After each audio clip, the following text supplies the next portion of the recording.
Bapak Ibu sekalian, yang berikutnya, seorang pasangan harus bisa melengkapi apa yang tidak dimiliki oleh pasangan lainnya. Contoh Bapak Ibu, misal ada seorang ibu pintar di bidang matematika, fisika, eksak misalkan. Ketika anaknya susah, si ibu bisa melakukannya. Ketika seorang ayah punya kemampuan di bidang agama, maka dia bisa memberikan hal yang tidak dimiliki oleh istrinya. Begitu juga ketika seorang istri, dia pandai di dalam menampung curhatnya anak. Sementara ayah itu sering logis, dengan logika. Dia bisa mengajarkan hal-hal yang logis, hal-hal yang cepat. Ini bisa dilakukan oleh seorang ayah. Kamu harus jadi petarung, kamu harus jadi ini. Ini bisa ditanamkan oleh seorang ayah. Kesabaran, ketenangan, itu bisa ditanamkan oleh seorang ibu. Nah, dalam hal seperti ini, harus bisa saling menyeimbangkan antara si ayah dengan si ibu. Nah, inilah poin kedua di dalam bersifat bijak di dalam mendidik anak-anak kita. Di antara sifat keseimbangan antara pendidikan duniawi dan ukhrawi.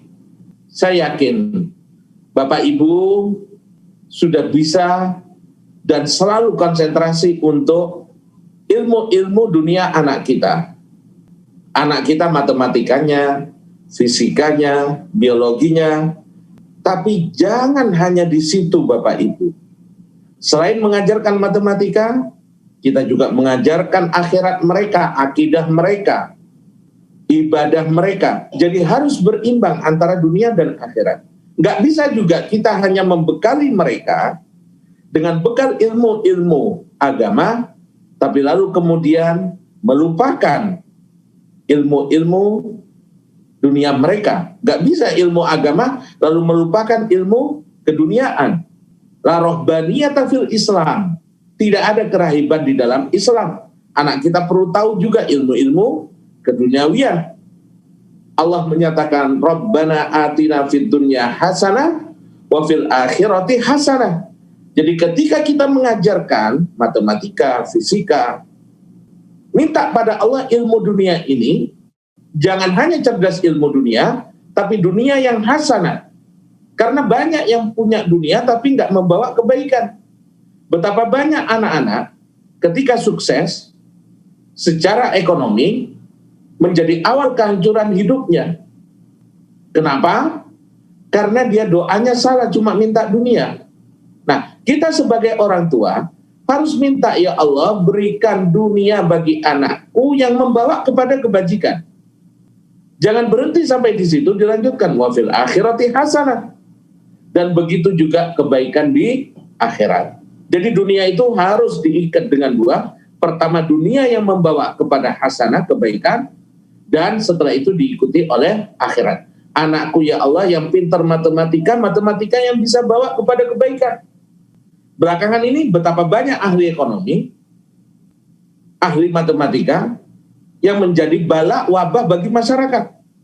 Yang paling terbaru, pinjol, pinjaman online. Itu sangat-sangat meresahkan masyarakat. Kenapa? Karena belajar matematika dan ekonominya itu nggak pakai hasanah. Maukah kita Bapak Ibu, anak kita belajar matematika, ilmu ekonomi, lalu menjadi musibah bagi masyarakat?